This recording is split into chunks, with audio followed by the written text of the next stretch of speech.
됩니다. 이해는 잘 안 돼도 읽어는 둬야겠죠. 그렇게 읽어둔 말씀을 머릿속에 넣어놓고 조용할 때 늘 묵상하고 하는 것이 좋습니다. 그 묵상이라는 걸 레위기 표현을 빌린다면 새김질을 하는 거죠.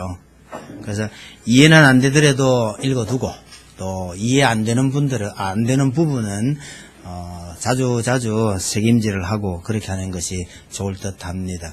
오늘 본문에서도 생각해야 할 부분이 좀 있습니다. 제목을 비판하지 말라고 제가 그렇게 붙였다고 그랬거든요. 여러분, 비판하지 않으면 어떻게 되나요? 누군가가 뭔가를 잘못하고 있는데 비판을 하지 말라 그러면요, 문제가 생길 수 있는 거예요. 저 사람 생각이 분명히 틀렸는데 지적을 해서 깨우치고 고쳐줘야 하는데 예수님께서 비판하지 말라고 그랬는데 그러면 그 말도 하지 말아야 하느냐, 이런 문제가 있죠. 그렇게 잘못을 지적하고 얘기하는데 예수님 말씀은요, 내 눈 속에 들보가 있다고 그러는 거예요. 아니야, 난 없어. 대부분 다른 사람을 비판하고 잘못을 지적하는 경우에 물어보면요, 자기는 잘못 없어요. 나 잘못한 거 없어. 저 사람이 지금 잘못하고 있는 거야. 저 사람 눈에 있는 게 들보지 내게 무슨 들보가 있느냐, 이렇게 반문할 여지가 참 많은데도 불구하고 비판하는 경우에는 네 눈 속에 있는 들보나 먼저 보라, 이렇게 지적하고 계시는 거죠. 근데 대부분 경우에요, 나 들보 없는데, 난 틀린 거 없는데, 이렇게 말할 수 있습니다. 거룩한 것을 개에게 주지 말라고 하는 이 말씀은 그럼 어떤 사람에게는 복음을 전하지 말아도 된다는 이야기인가? 이런 의문점을 품을 수도 있죠. 그래서 이런 것들을 한번 생각해 보려고 저번에 그 앞에 본문을 하고 나니까 이어서 이 본문까지도 가야 되겠다, 그렇게 생각이 들었습니다. 첫 번째, 비판하지 말라는 예수님의 이 말씀에 대해서 생각을 좀 해보려고 합니다. 예수님의 가르침은 어떤 면에서 의식화 교육을 시키는 거하고 이게 상당히 많이 닮았다고 말씀드렸잖아요.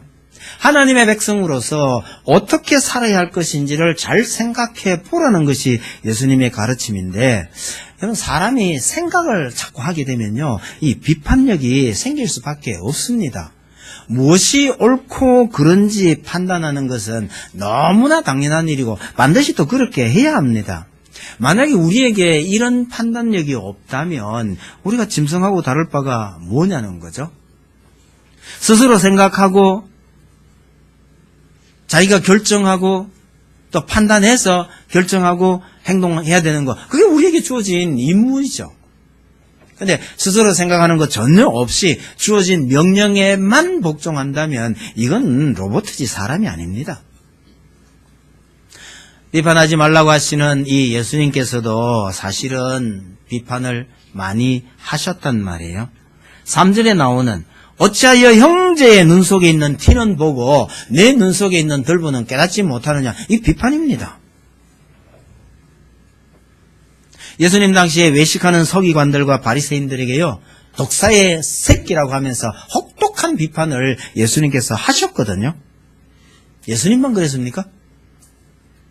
바울도 성도들이 잘못한 것에 대해서 정말 따끔하게 지적을 했습니다. 심지어 베드로를 향해서 베드로가 잘못했다고 나를 세우기도 했단 말이에요.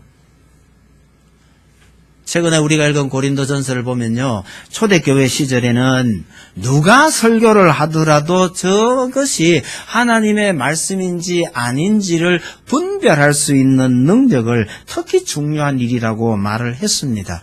그 당시 그럴 수밖에 없는 게요, 신학교도 없었습니다. 신약 성경은 아직도 완성되지도 않았던 시절입니다. 그러니 누군가가 와서 하나님의 말씀이라고 전해도 정말 하나님의 말씀 맞는지 안 맞는지를 분명히 분별해야 하는 능력, 이것도 초대교회는 꼭 필요했었다는 거죠. 이런 점을 감안해 보면 예수님께서 여기서 비판하지 말라고 하시는 말씀이 옳고 그름을 가리는 정당한 판단조차 하지 말라는 의미는 아니라고 보아야 합니다. 이 비판하다라고 번역된 이 말의 어원을 살펴보면요. 그 말 속에는 심판하다, 비난하다, 정죄하다 이런 뜻이 다 포함된 말입니다. 그래서 우리말로 비판하다라고 돼 있는데 아마 의미는 비난하다, 정죄하다라고 보는 것이 맞을 듯합니다. 왜 그런 거 하니까 예수님 당시에 율법을 좀 안다고 하는 사람들은 이 율법을 가지고 형제를 정죄하고 비난하는 도구로 사용을 했었단 말이죠.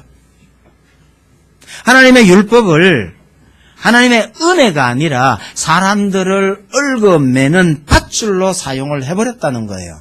그리고 그 시대에 이런 사람들에 대해서 예수님께서 비판을 하고 계시는 거죠. 예수님을 비난하던 사람들도 사실은 율법을 모르는 사람들이 아니었습니다. 누구보다도 율법을 잘 알던 사람들이 예수님을 비난하고 회방하고 비판을 했었죠. 그때만 그런 것이 아니고 오늘날에도 교회에 오래 다닌 분들이요 이런 실수를 할 가능성이 참 많습니다. 교회에 처음 나온 새신자들이요 교회 처음 오면 참 어색하고 실수하기 마련이죠. 그런데 그런 실수를 이해하지 못하고 어떻게 교회에서 그럴 수 있느냐라고 비난하는 것 흔히 있을 수 있는 일입니다. 또 애들이요 흔히 할 수 있는 잘못을 무슨 큰 죄인 취급하는 것도 참 주의해야 합니다. 교회 오래 다니는 사람들은 교회 생활에 굉장히 익숙해서 아무렇지도 않은 일이라 할지라도 처음 온 사람이나 아니면 애들이 실수할 가능성은 참 많이 있는 거죠. 거기서 끝나는 게 아니고 이게 이제 교회적으로 문제가 조금 커지고 노회적으로 좀 문제가 커지면요. 밉다고 이단으로 몰아서 쫓아내는 이런 일까지 벌어집니다. 이단으로 쫓겨나간 사람들 중에는 이단이라기보다가요. 이 나름대로 율법을 잘 안다고 하는 저 위에 있는 사람들에게 밉보여서 쫓겨난 경우가 적지 않습니다. 이거 전부요. 나름대로는 잘 믿는다고 하는 사람들, 뭘 좀 안다고 하는 사람들이 저지른 일이라는 것을 잊지 마셔야 합니다. 예수님의 이 말씀을 사도 바울이 좀 더 분명하게 표현해 줬는데 로마서 14장 10절에 이렇게 말씀하십니다. 내가 어찌하여 내 형제를 비판하느냐? 어찌하여 내 형제를 업신여기느냐?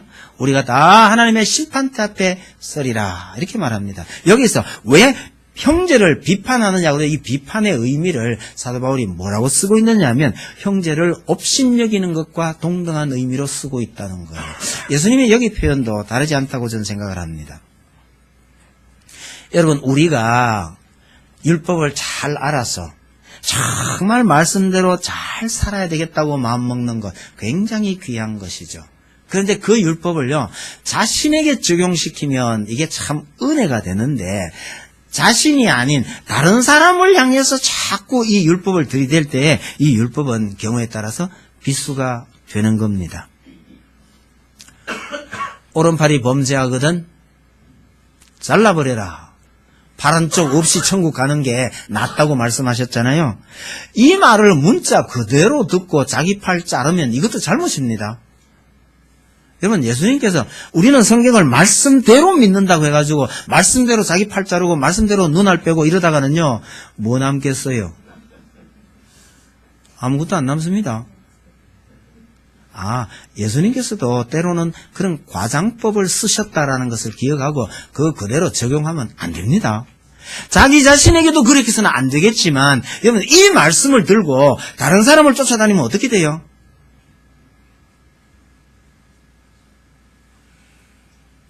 엄청난 심판을 받게 될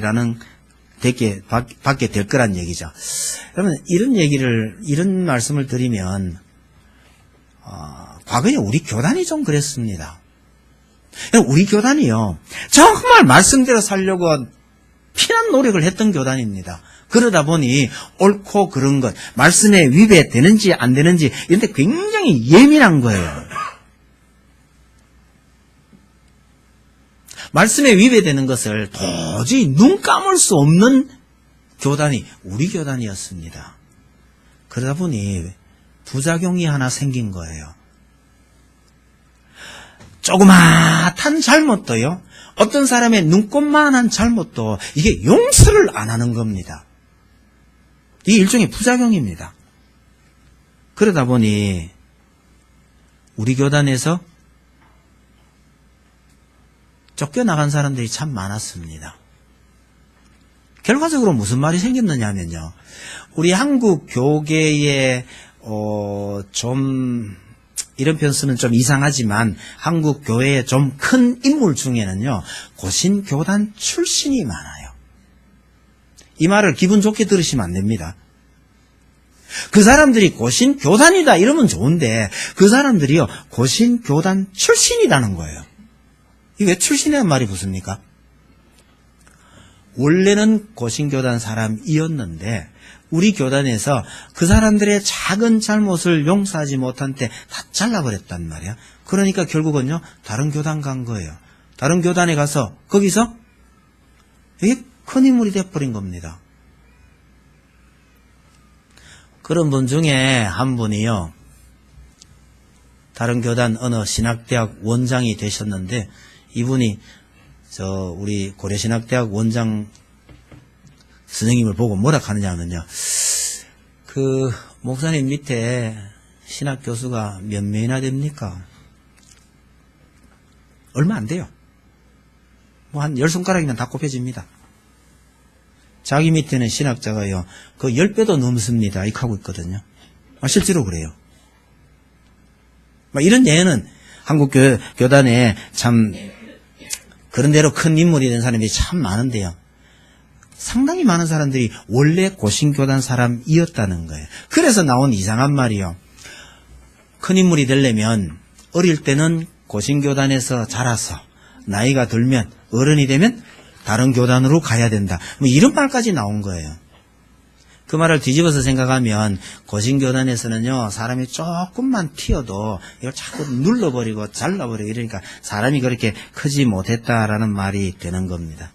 물론 고신교단이 그런 측면에서는 옳고 그름을 분간하고 옆으로 서지 않도록 하는 데서는 참 잘했지만, 고신교단이 그렇게 커지지 못하는 데는 그런 점이 작용을 했는데, 커지지 못한 것이 꼭 잘못이냐 뭐 잘한 거냐, 이 점에 대해서는 제가 평가를 안 하겠습니다.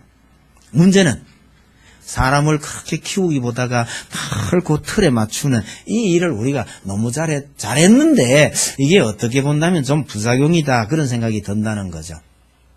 그럼 다른 교단은 어떤데요? 여러분, 우리 주변에 있는 큰 교단들은 보면요, 참 통이 커요. 통이 크고 교회도 참 큰 교회가 많이 있습니다. 뭐 제가 이야기하면 이게 주로 포항 이야기인데요. 왜 그렇게 통이 크냐? 웬만한 잘못은 눈 감아줘요. 어지간히 사고 쳐도요, 뭐 사람이 그럴 수 있지 하고 그냥 덮어버립니다.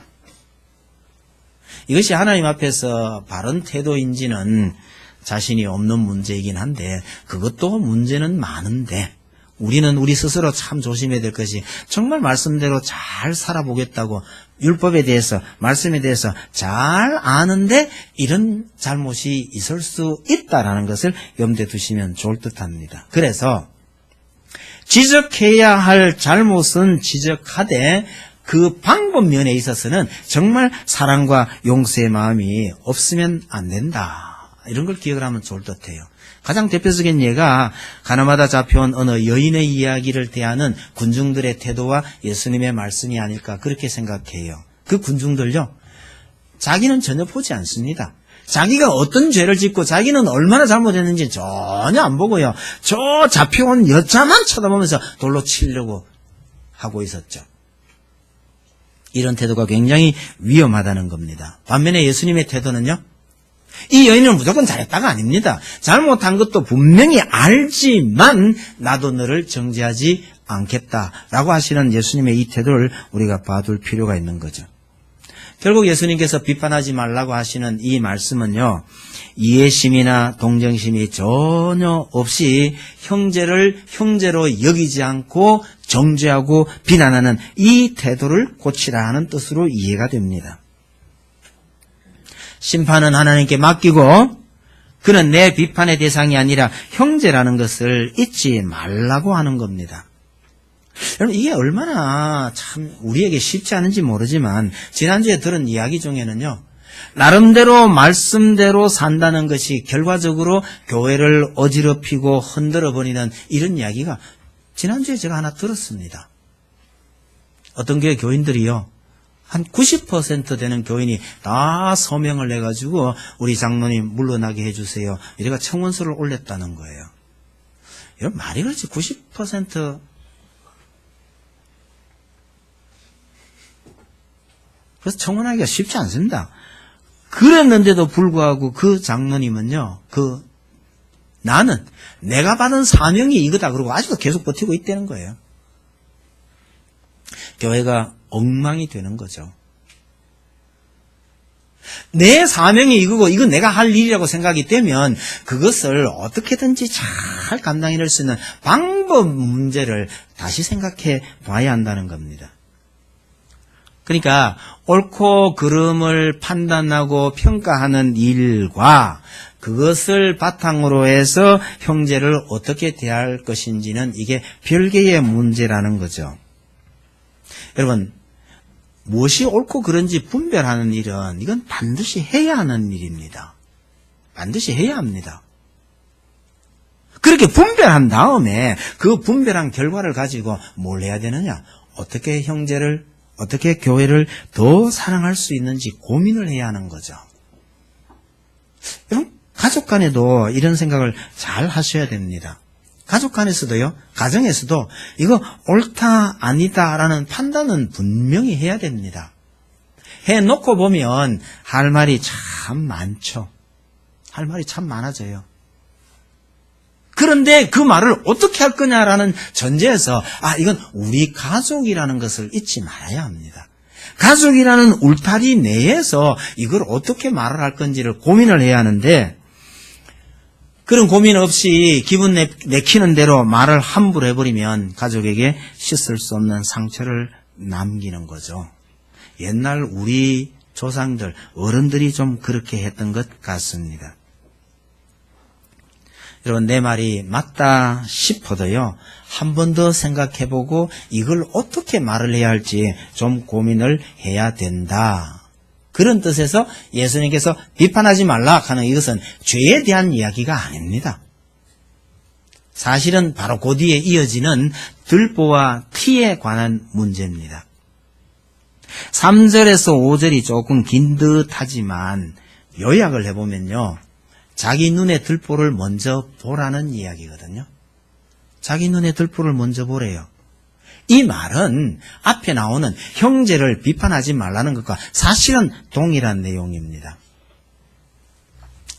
반복되는 얘기입니다만은 형제의 잘못을 지적하는 사람은요, 뭔가를 더 많이 알기 때문에 그러는 겁니다. 그런데 그런 사람들은요, 내 눈에 들보가 있다거나 내 행위가 잘못됐다고 전혀 생각을 안 하는 거죠.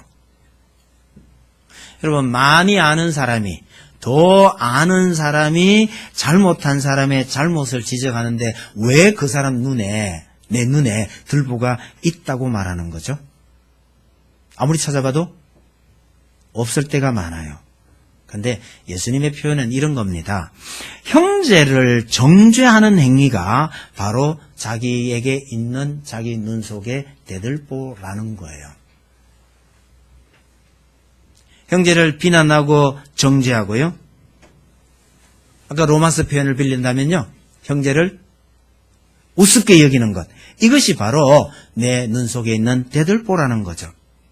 여러분, 우리가 같은 하늘 아버지를 섬기고 있다면 우리는 전부 한 형제인데, 그 형제라는 사실을 잊어버리고 형제에게 해서 안 될 표현을 쓰는 것, 이것이 내 눈에 대들보라고 하는 겁니다. 혹시 다른 형제가 잘못하는 것이 있으면요, 그것은 그 눈에 있는 티에 불과한 건데, 그 티를 함부로 비난하고 지적하지 말고 그 형제를 잘 돌보라는 것으로 이해를 하시면 될 듯합니다. 한마디로 형제를 형제로 여겨라. 아무리 형제가 잘못했다 하더라도 그 형제라는 사실을 잊어버리는 순간에 이미 내 눈 속에 들보를 내가 가진 셈이 되는 겁니다. 여러분, 요즘은 형제가 별로 없습니다만은 형제가 많은 집안을 한번 생각해 보세요. 형제가 아니라면 동생이 이런저런 사고를 치고 말썽을 부리더라도요, 어떻게 해요? 능력 있는 형이 그 동생을 돌봐야 되고 책임져 주는 게 당연한 거 아니냔 말이에요. 저도 동생이 좀 많아요. 저보다 많은 사람도 많이 있지만 어쨌든 많아요. 근데요, 왜 그 동생들은 하나같이 말썽을 부리는지 모르겠어요.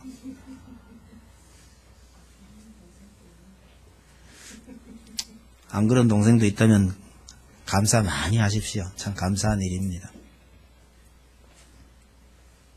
옛날에, 아주 옛날입니다. 형제 5 중에 3명이 말썽이다 이랬더니 포항의 어느 목사님이 그러더라고요. 우리는 3형제인데 2이가 그렇습니다. 집집마다 좀 그런 데가 많은가 봐요. 여러분, 그런데 한 형제라고 하니까 동생이, 다른 형제가 문제를 해도요, 그걸 어떻게, 형제라는 걸 분명히 인식하고 있으면 그거는 다른 사람과 대하는 방식이 달라지는 거죠. 혹 형제가 잘못했다 하더라도 그를 비난하고 정죄하는 것은 자기 얼굴에 침을 뱉는 것과 거의 다르지 않습니다. 여러분, 오늘 우리가 읽은 이 본문 속에는 하늘에 계신 아버지라는 표현이 안 나옵니다만은 예수님께서 이 말씀하고 계시는 전후 이야기들을 쭉 연결해서 보면 그 속에서 제일 중요하게 등장하는 것이 하늘에 계신 아버지를 알라는 것입니다. 하늘에 계신 너희 아버지를 알아야 그 다음 예수님께서 하신 모든 말씀들이 이해가 되는데, 오늘 본문에서 그 표현 안 썼다고 해도 비판하고 정죄하는 것, 그거는 하늘아버지께 맡기고 너희는 형제를 형제로 여겨라 라는 것이 이 바탕에 깔린 사상입니다.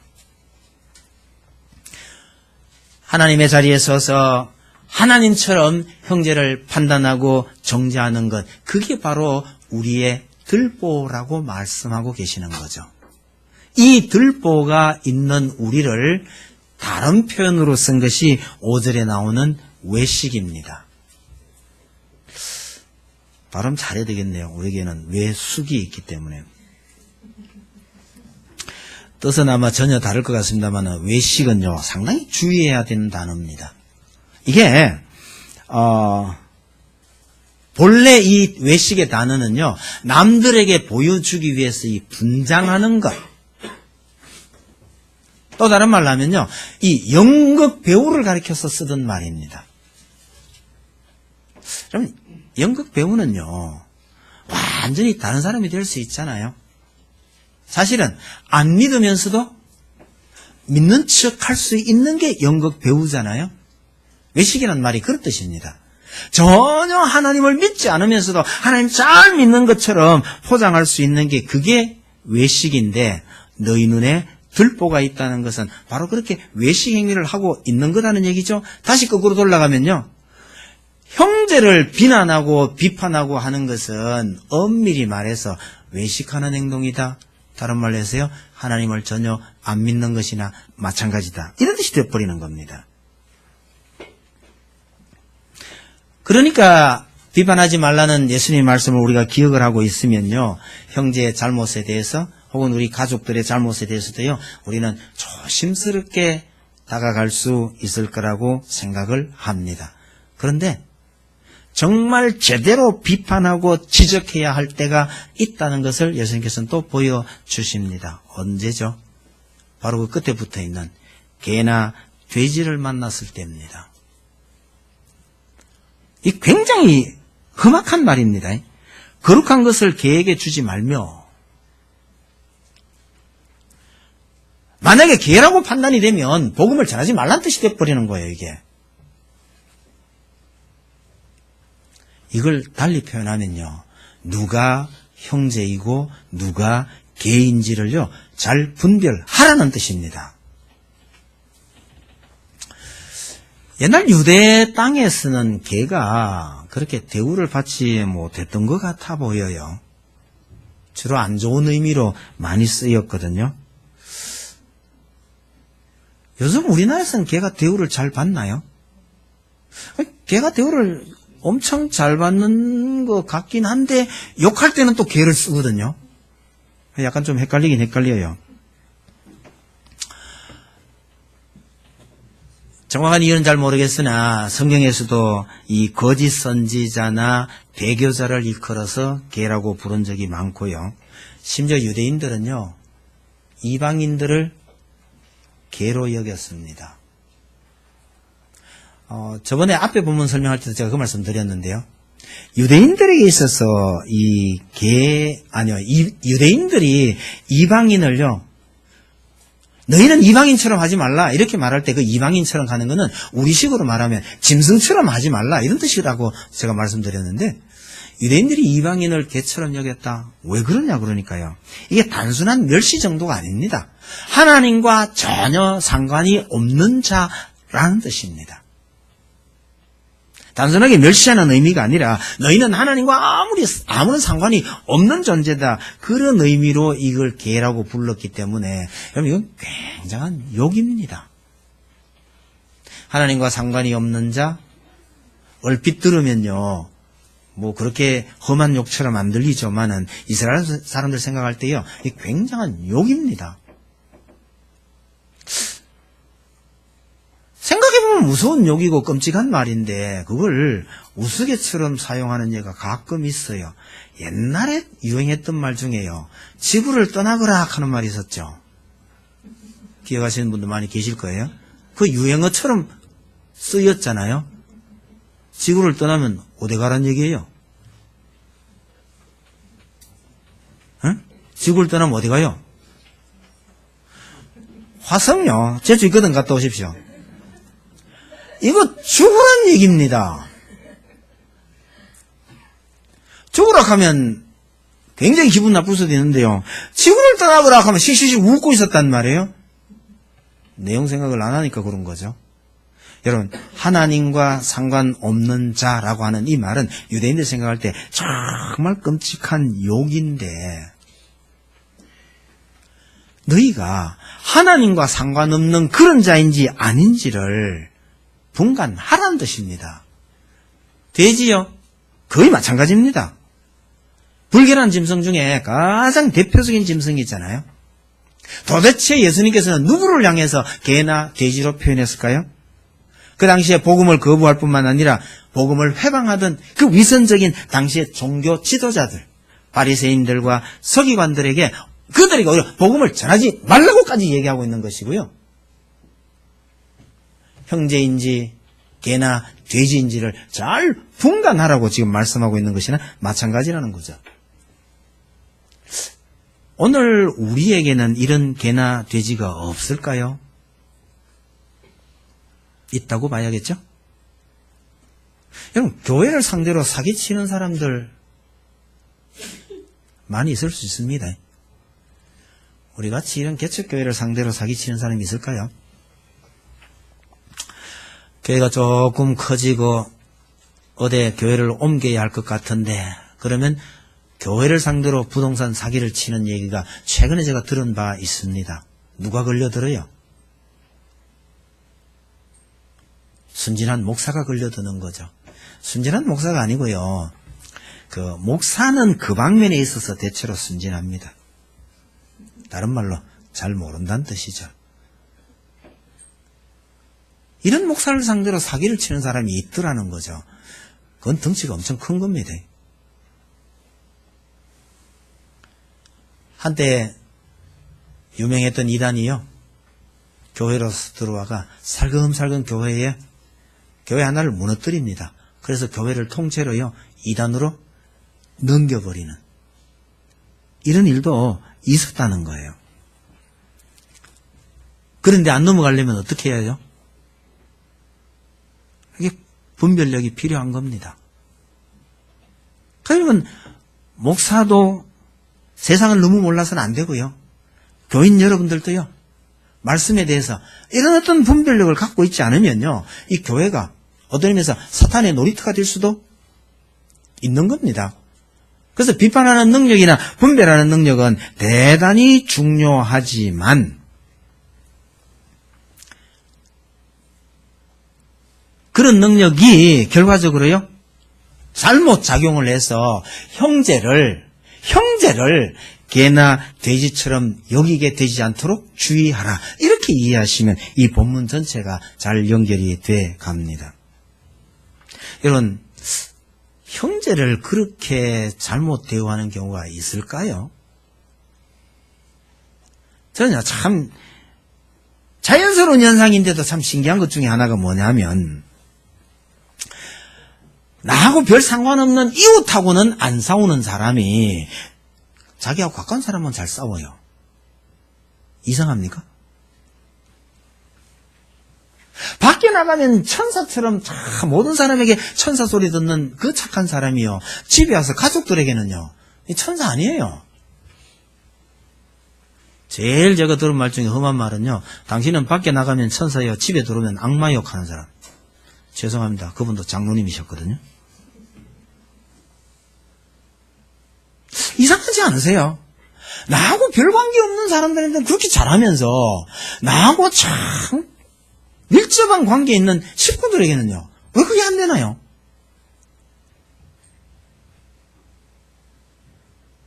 학교 선생님들도요, 학교 안에서 싸울 때가 덜 있습니다.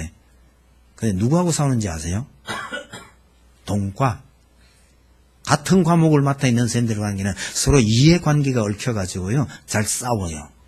그냥 나하고 아무 이해관계가 없는 다른 선생님들하고는 잘 지내요. 한편으로 보면 당연하고 또 한편으로 보면 참 이상해요. 제가 정치적인 얘기는 잘 안 합니다만은 이것도 한번 생각해보면 그럴 수 있어요. 우리 지도자들이 있잖아요. 북한하고는 잘 지내려고 온갖 인내를 다하면서 참 애쓰는데 같은 남한 사람끼리는 왜 그렇게 싸우려고 덤비는지 모르겠어요. 지금 예를 들어서 우리나라 여당이요, 야당하고 잘 지내야 돼요? 저 북한하고 잘 지내야 돼요?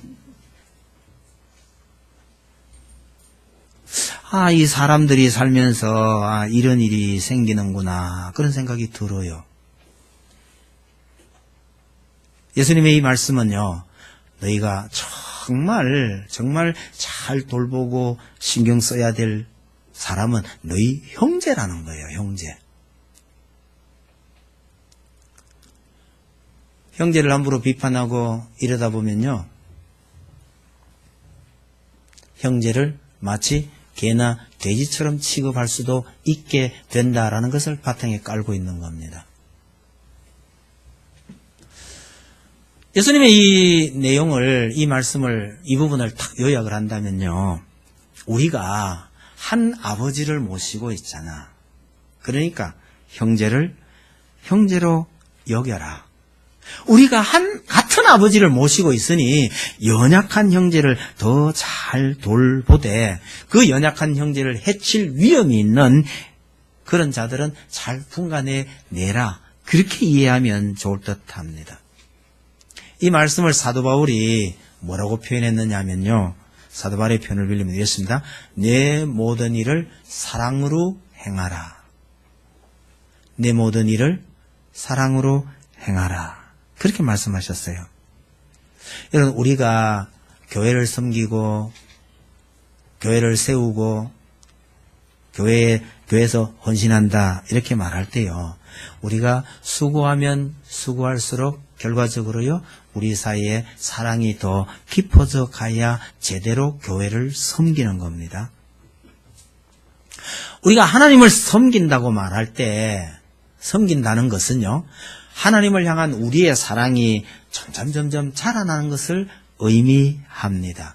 그렇게 자라나게 되면 우리 형제에 대한 사랑이 동시에 같이 자라나는 것이 정상입니다. 하나님께서 우리에게 귀한 가정을 허락하셨고 귀한 교회를 허락하셨는데, 가정을 섬기고 교회를 잘 섬긴다는 것은 우리가 업적을 얼마나 남겼느냐, 누군가에게 보여줄 만한 이런 자랑거리가 만들어지는 게 아니고요, 가족 간에 또 믿는 성도들 간에 우리의 사랑이 이렇게 더 깊어져 갔다, 이것이 성장이고 하나님께서 우리에게 맡겨주신 사역이라는 것을 잊지 마시게 되기를 바랍니다. 여러분 가족 간에 그렇게 되기 바라고요. 우리 온 성도들 간에서도 이런 사랑이 더 깊어져 가는 그런 관계가 되기를 바랍니다. 비판력을 잃어버리면 안 됩니다. 무엇이 옳고 그른지를 분별할 능력을 잃어버리면 안 됩니다. 그러게 되면요, 어느 한순간에요, 이단으로 끌려갈 수도 있는 게고, 어느 한순간에 교회가 무너질 수도 있는 겁니다. 대단히 중요합니다. 그 중요한 비판력을 가지고 형제를 무너뜨릴 것이 아니라 형제를 잘 세워나가는 그런 일을 감당하라는 뜻에서 예수님께서 비판하지 말라 하셨다는 것을 기억해 주시면 좋겠습니다. 찬송드립시다. 219장입니다.